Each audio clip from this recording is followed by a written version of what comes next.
એન્કલોઝિંગ spondylitis કેમ થાય છે. ઘણી વાર અમારા દર્દીઓ અમને પૂછે કે મને જ કેમ.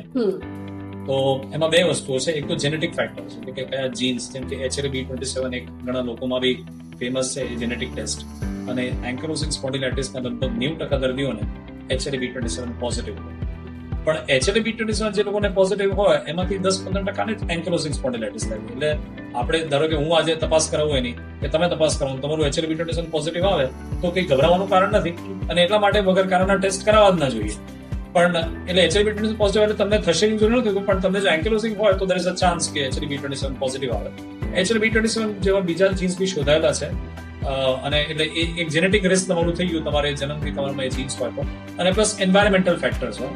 એટલે એન્વાયરમેન્ટલ ફેક્ટર્સમાં જેમ કે સ્મોકિંગ ઇઝ નાઉ ડેફિનેટલી કે તમે જો સ્મોક કરતા હો, બીડી કે પીતા હો, તો તમને શક્યતા વધારે રહે કે તમને એન્કલોઝિંગ સ્પોન્ડિલાઇટિસ થશે, અથવા તો એ ડિઝીઝ હશે તો એના સિમ્ટમ્સ વધારે, ચિહ્નો વધારે ખરાબ થશે.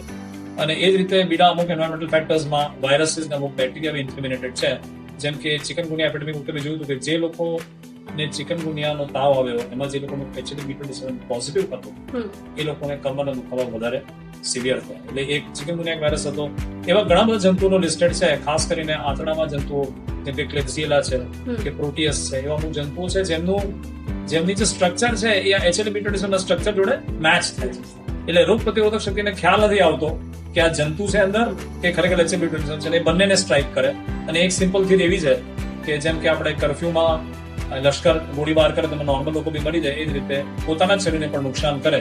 અને એવા જંતુની લગભગ 3-4 જંતુની લિસ્ટ છે જે વર્ષોથી ચાલે છે કે કદાચ એ એન્કલોઝિંગ સ્પોન્ડિલાઇટિસ કરતા હોય. અને આ એન્વાયરમેન્ટલ ફેક્ટર્સ જેમ કે આ જંતુઓ, ક્લેબ્સિએલા છે, પ્રોટિયસ છે, એ બધા તમને ઇન્ફેક્શન થાય અથવા તો ચિકનગુનિયા વાયરસ અથવા તમે સ્મોકિંગ થાય, એ બે ભેગું થાય ત્યાં આ સ્પોન્ડિલાઇટિસ એન્કલોઝિંગ શરૂ.